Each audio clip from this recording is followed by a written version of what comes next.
제가 지난 주일부터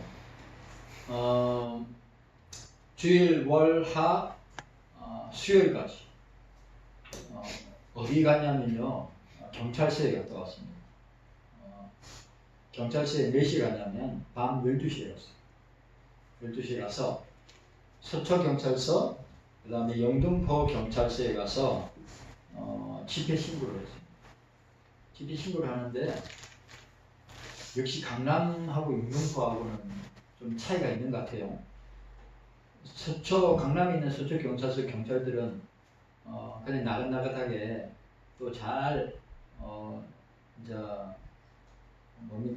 안내를 하는데, 영등포 경찰서에 있는 사람들은 얼마나 짜증을 내는지 몰라요.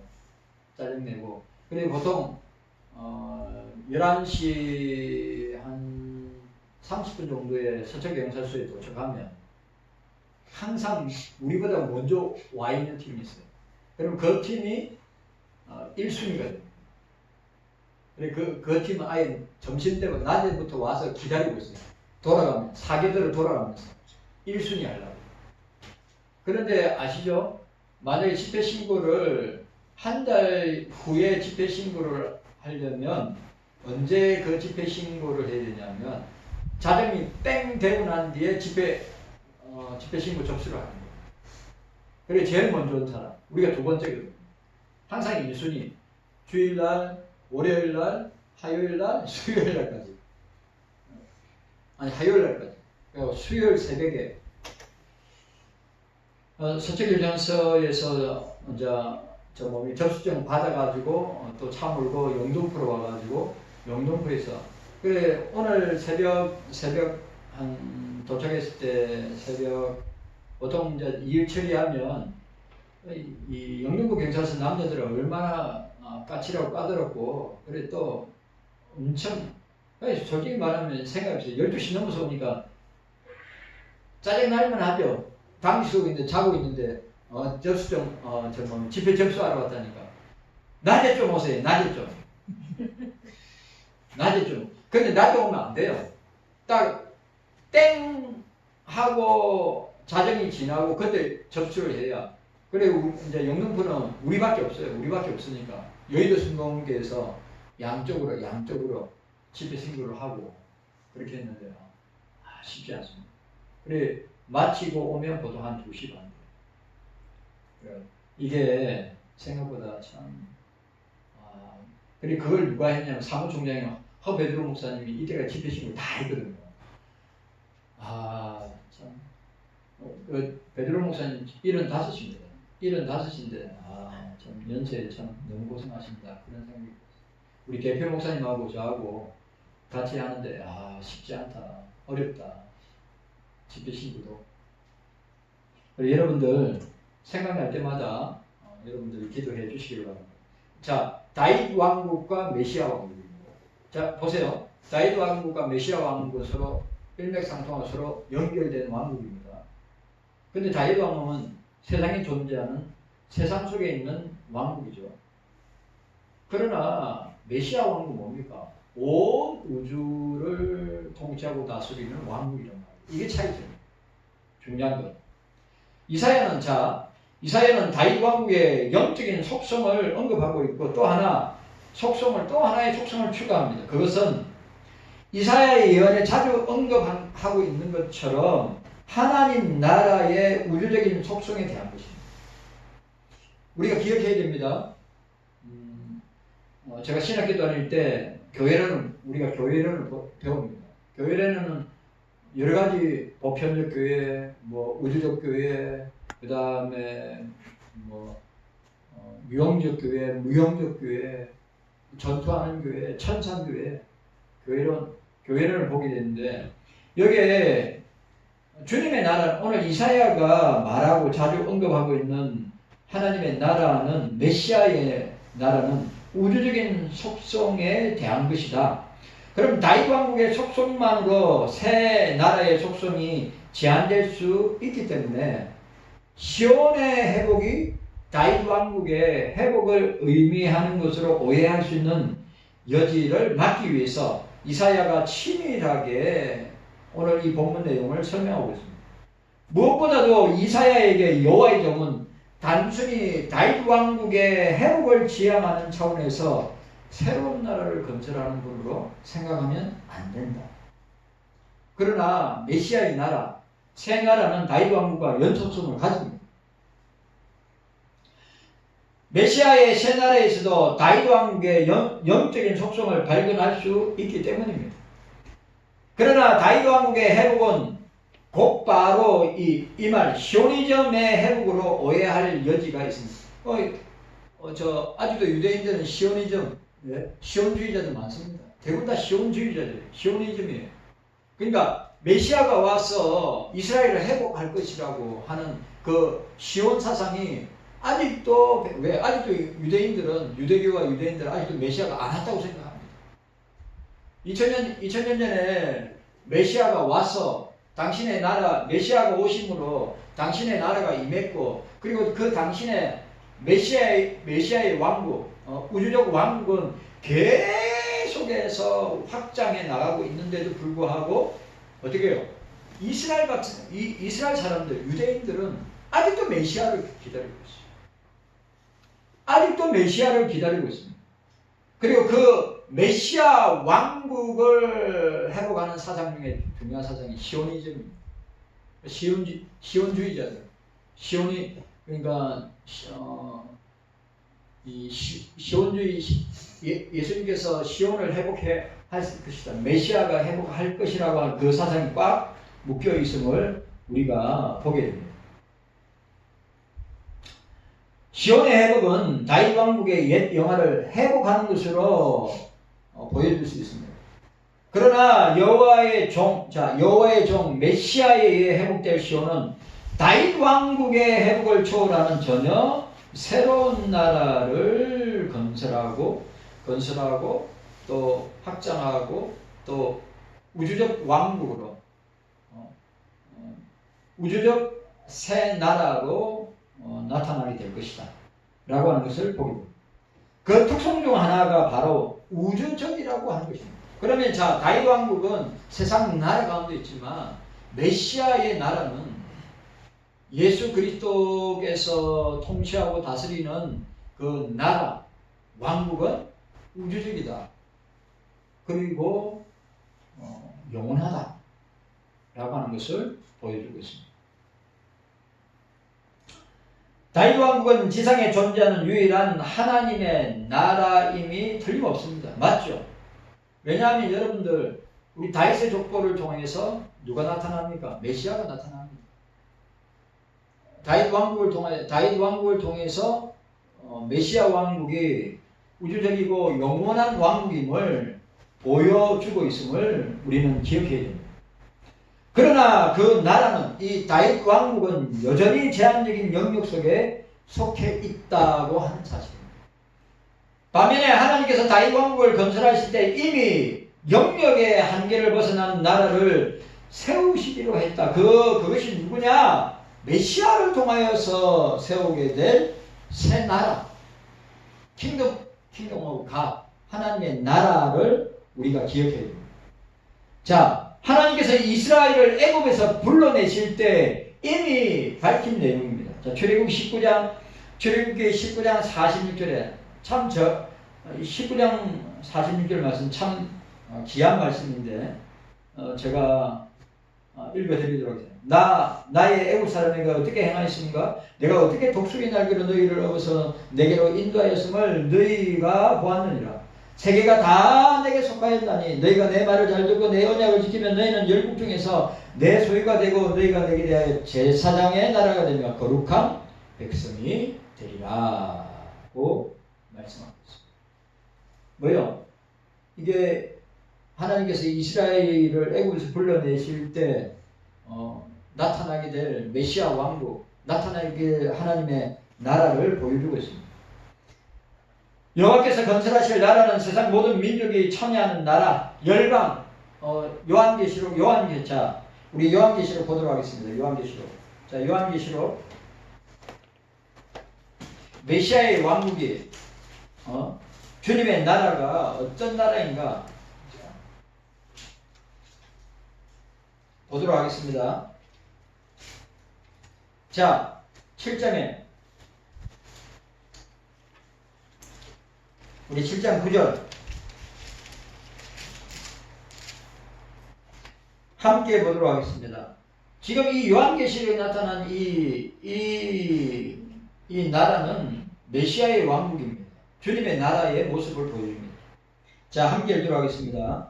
우리 12절까지 함께 읽도록 하겠습니다. 시작. 이후에 내가 보니 각 나라와 족속과 백성과 가문에서 아무라도 능히 수 없는 큰 무리가 흰 옷을 입고 손에 종려가지를 들고 보좌 앞과 어린 양 앞에 서서 큰 소리로 외쳐가로되 구원하심이 보좌에 앉으신 우리 하나님과 어린 양에게 있도다 하니 모든 천사가 보좌와 장로들과 내 생물 주위에 섰다가 보좌 앞에 엎드려 얼굴을 대고 하나님께 경배하여 가로되 아멘. 찬송과 영광과 지혜와 감사와 존귀와 능력과 힘이 우리 하나님께 세세토록 있을지어다. 아멘 하더라.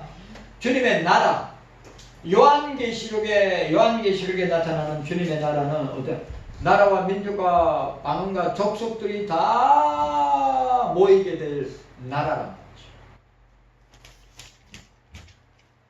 우리가 이 사실을 보게 됩니다.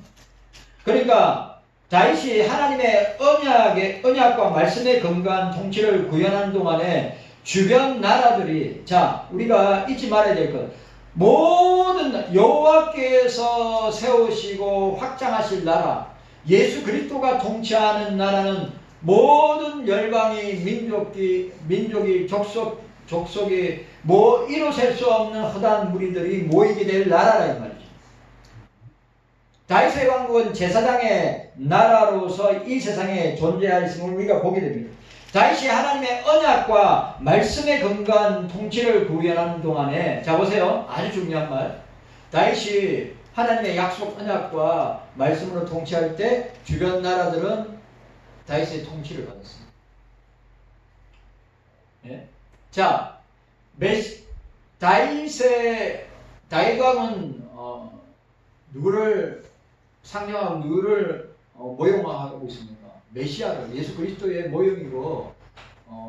모형이고 예수 그리스도를 예표하는 사람이 다윗입니다. 그래서 다윗은 늘 뭡니까? 하나님의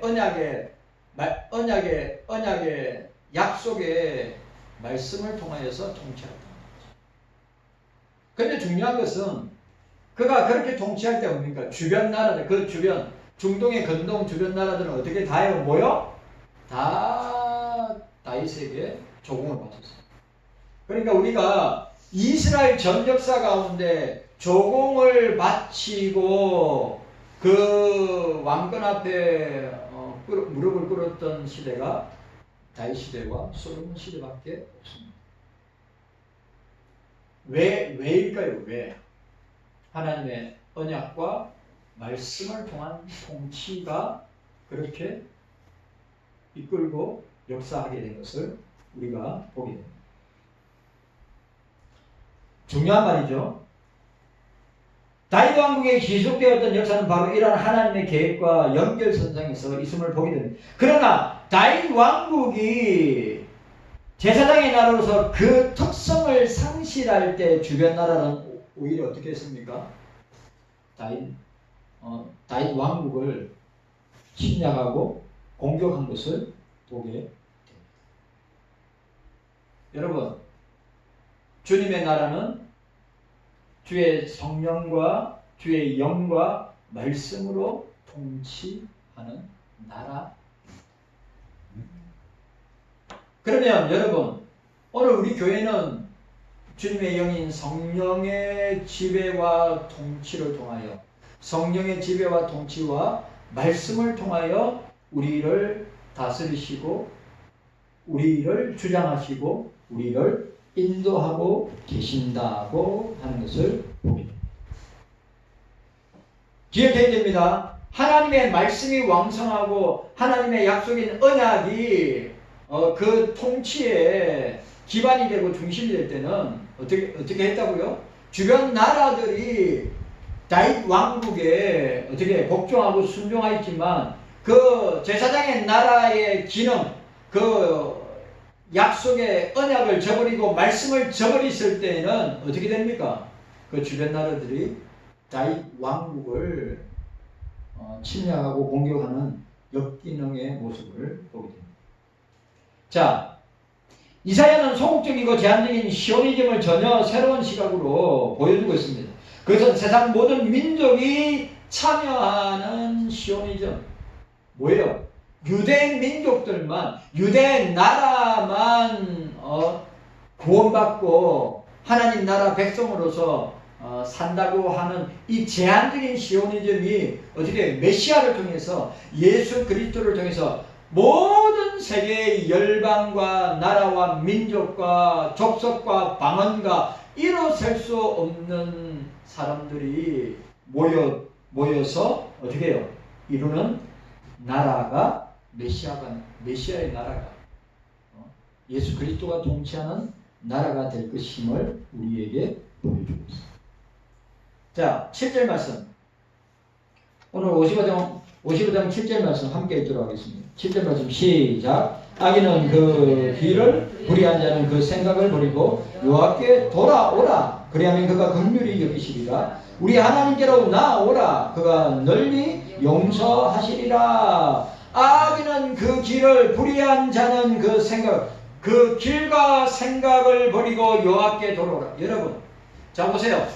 이사야나 예레미야나 에스겔이나 다니엘이나 그리고 여러분들 잘 아시는 12 선지자들의 구호가 뭐죠? 여호와께 돌아오라. 여호와께 돌아오라. 너희는 그 악한 길에서, 너희는 그 악한 생각에서 버리고 여호와께 돌아오라. 이 패턴이 어디까지 갑니까? 말라기까지 가요. 말라기까지. 여러분, 대한민국은 주님께 돌아와야 됩니다. 한국교회는 주님께로 돌아와야 됩니다. 지금 보세요. 한국교회는 뭘로 가고 있습니까? 세속주의로 가고, 인본주의로 가고, 배금주의로 가고, 만본주의로 가고, 종교 다원주의로, 혼합주의로, 통합주의로 가고 있습니다. 그걸 분별해야죠.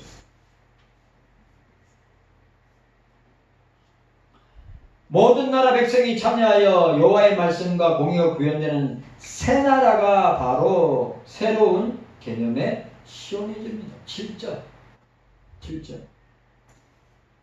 여기서 언약 공동체로서 언약 공교회로서의 이스라엘이 새롭게 태어나야 할 것을 발견합니다.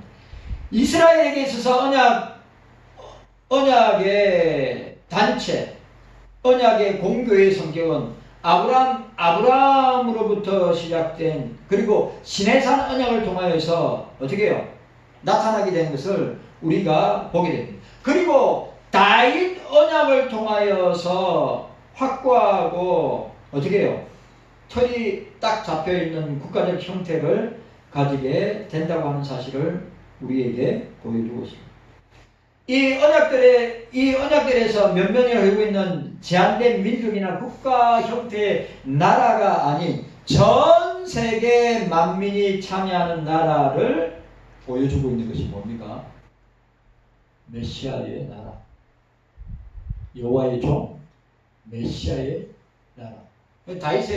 다윗 왕국은 아주 제한적인 나라를 보여줄 뿐만 아니라 또 그 다윗 왕국과 메시아, 여호와의 종인 메시아 왕국을 서로 보게 되는데, 비교하게 되는데 비교가 안 되죠. 유대 민족들 틀에 갇혀 있는 그런 나라이지만 메시아의 왕국, 여호와의 종의 왕국은 뭐예요? 모든 나라와 민족과 백성들이 모이게 될 나라임을 보여주고 있는 것입니다. 마침내 그 나라가 이제 여호와의 종에 의해서 세워질 것이라고 이사야가 선포하고 있습니다. 여러분, 세상 나라는 역사 가운데, 자 보세요. 우리 애굽 제국부터 로마 제국까지 그 나라들, 그 제국이 있습니까? 있어요? 여러분, 영원할 것 같은 그 제국들이 있습니까? 유물 뜯어먹고 삽니다. 아시죠? 이집트도 관광으로 그 선조들의 유물로 먹고 살아요. 로마도 그 선조들의 유물을 가지고 먹고 삽니다. 아시죠? 한번 보세요. 그 대제국들, 영원한 제국들. 그런데 그 제국들이 지금 존재합니까? 존재하지 않습니다. 그런데 유일하게 존재하는 나라, 바로 하나님의 나라, 주님의 나라, 메시아의 나라, 여호와의 종의 나라는 지금도 건재하고 지금도 이 세상과 우주를 통치하고 다스리고 영원한 나라임을 보여주고 있습니다. 그리고 오늘 이사야가 다윗 왕국과 메시아 왕국의 모습을 딱 보여줍니다. 자, 8, 9절 말씀, 8절과 9절 말씀 함께 읽도록 하겠습니다. 8절과 9절 말씀 시작. 여호와의 말씀에 내 생각은 너희 생각과 다르며 내 길은 너희 길과 달라서 하늘이 땅보다 높음같이 내 길은 너희 길보다 높으며 내 생각은 너희 생각보다 높으니라. 그렇기 때문에 우리가 주님이 하나님이 우리의 생각과 사고의 틀 속에 가둬놓거나 갇혀있다면 이 얼마나 우리스러운 일입니까? 여러분 잘 생각해 보세요. 하나님의 생각, 주님의 생각과 우리의 생각은 달라요. 주님의 길과 우리의 길은 다릅니다. 하늘이 땅보다 높음같이 주님의 길은 너희 길보다 높으며 주님의 생각은 너희 생각보다 높으니라고 말씀하고 있습니다. 여러분, 우리가 착각하면 안 됩니다. 뭘 착각하면 안 되냐 하면 내 길이 주님의 길이고 내 생각이 주님의 생각이라고 착각하면 안 됩니다. 왜? 하나님의 생각과 하나님의 길은 우리가 비교하지 않을 정도로 큰 차이입니다. 그러면 세상 나라, 다윗 왕국과 주님이 통치하는 나라, 메시아 왕국, 여호와의 종의 왕국은 다를 수밖에 없는 겁니다. 연속성을 가지지만 다른 나라다. 다윗 왕국은 세상 나라 가운데 있고 주님의 나라는 우주적 나라이기 때문에 온 지구촌에뿐만 아니라 온 세계, 온 우주의 통치와 다스림을 받고 있는 역사하는 나라가 여호와의 종의 나라, 메시아의 나라임을 우리에게 보여주고 있습니다. 여러분 기억해야 됩니다. 지금 유대인들을 잡으세요. 지금 이스라엘 잡으세요. 지금 이스라엘은 시온주의, 시오니즘, 시온을 회복하기 위해서 지금도 전쟁을 하고 지금도 싸우고 있습니다. 그런데 메시아가 와서 메시아가 이 땅에 오셔서 당신의 나라를 세우고 확장하고 주님의 나라의 완성을 하고 나아가고 있는데 여전히 유대 민족들, 이스라엘 나라, 시온주의를 외치는 사람은 여전히 이 다윗 왕국을 통하여서 오게 될 메시아를 대망하면서 이런 시오니즘의 회복을 위한 싸움을 계속 하고 있음을 보입니다. 아주 어리석고 미련한 것입니다. 자, 오늘 우리가 읽었던 이사야 55장의 이 말씀은 지상에 있는 다윗 왕국을 초월하는 전혀 새로운 나라, 여호와의 종인 메시아가 예수 그리스도가 세우게 될 나라를 보여주고 있습니다. 여러분, 우리의 시민권은 대한민국의 시민권도 있지만 우리의 시민권은 하늘나라 천국의 시민권을 가지고 천국의 백성으로서 살아가고 있다고 하는 사실을 잊지 말고 주님의 나라의 완성을 내다보면서 그리고 우리 구원의 완성을 내다보면서 나아가는 저와 여러분들 되시기를 주님의 이름으로 축원합니다. 여러분 기억하셔야 됩니다. 메시아가 통치하는 나라, 영원한 나라, 우주적 나라, 그리고 주의 성령과 말씀으로 통치하게 될 나라임을 기억하고 그 나라를 소망하고 기다리는 우리 모두가 되시기를 주님의 이름으로 축원합니다. 네. 주님 감사합니다. 깨닫는 은혜가 우리 모두에게 있게 하여 주시옵소서. 감사드리옵고 예수님의 이름으로 기도하옵소서.